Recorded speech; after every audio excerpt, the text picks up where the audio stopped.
پشاور میں خیبر پختونخوا ایسوسی ایشن آف گورنمنٹ انجینئرز کے زیر اہتمام محکمہ بلدیات کے باہر مظاہرہ کیا گیا۔ مظاہرین نے ہاتھوں میں پلے کارڈز اور بینرز اٹھا رکھے تھے جن پر ان کے مطالبات کے حق میں نعرے درج تھے۔ مظاہرے میں صوبے بھر کے انجینئرز نے شرکت کی۔ مظاہرین نے حکومت کے خلاف نعرے بازی کی اور مطالبہ کیا کہ ان کے مطالبات جلد از جلد مانے جائے، بصورت دیگر وہ قلم چھوڑ ہڑتال پر مجبور ہو جائیں گے۔ جبکہ مظاہرین نے KPK میں جاری ترقیاتی منصوبوں کو روکنے کی بھی دھمکی دی ہے۔ مظاہرین نے انجینئرز کے اسکیل میں اپ گریڈیشن، پروفیشنل الاؤنس کا اجرا اور BTech میں گریڈ 17 اور 18 میں غیر قانونی کوٹے کے خاتمے کا مطالبہ کیا ہے۔ اس موقع پر انجینئر شاکر حبیب نے ذرائع ابلاغ عامہ کے نمائندوں سے گفتگو کرتے ہوئے کہا، صوبائی حکومت سے 4 مطالبات ہیں۔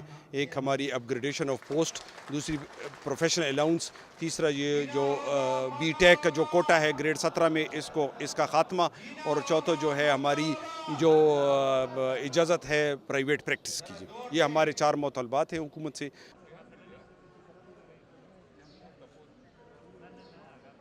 ہماری جو ہے تاحکم ثانی ہماری قلم چھوڑ ہڑتال ہوگی۔ آج کے بعد، اس وقت کے بعد کوئی انجینئر جو ہے chief engineer, SC، action, deputy directors, project directors نے کام کرنا چھوڑ دیا ہے جی۔ وہ کسی قسم کے اسٹیمیٹ دستخط نہیں کریں گے جی، کسی قسم کا بل ٹھیکیدار کا وہ پاس نہیں ہوگا جی۔